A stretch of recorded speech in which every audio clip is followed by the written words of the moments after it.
ఏమండి, మనం రామచంద్రపురం వెళ్తూ ఉంటే ఏమండి, ఊరు ఎంటర్ అయిన వెంటనే మనకు ఒక అంజీ టిఫిన్స్ అని చెప్పేసి ఒక చిన్న హోటల్ కనపడుతుంది ఎంట్రన్స్లోనే.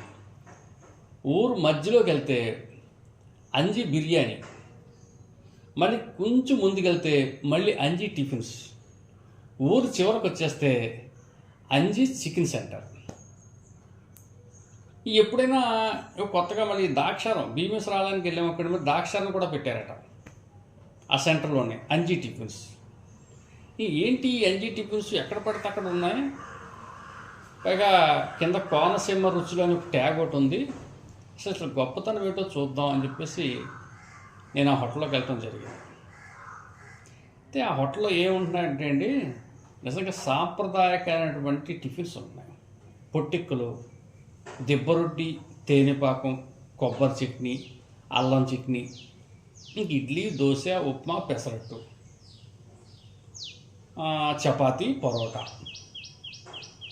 ఇవండి. ఇంకా చికెన్, ఇంకా బిర్యానీలోకి వెళ్తే ఇంకా చికెను, దమ్ము, ఇంకా అన్నీ మామూలే. టిఫిన్స్ అయితే ఇవి ఉన్నాయి. ఇక్కడ ఏంటంటే చిత్రం, ఏ హోటల్లో ఖాళీ లేదు. ఇది అటు స్టార్టింగ్లో ఎదురైన హోటల్లో ఖాళీ లేదు, ఊరు మధ్యలో ఉన్న హోటల్లో ఖాళీ లేదు. జనంతో కిటకిటలాడిపోతున్నారు. అయితే నేను తిన్న టిఫిన్ దెబ్బరొట్టి తిన్నాను, అలాగే ఉల్లి దోశ తిన్నాను.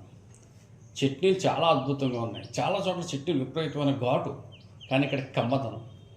తేనెపాకం కూడా చాలా బాగుంది. అంటే మన ఇంట్లో వండుకుంటే ఎలా ఉంటుందో సేమ్ అలాగే ఉందండి.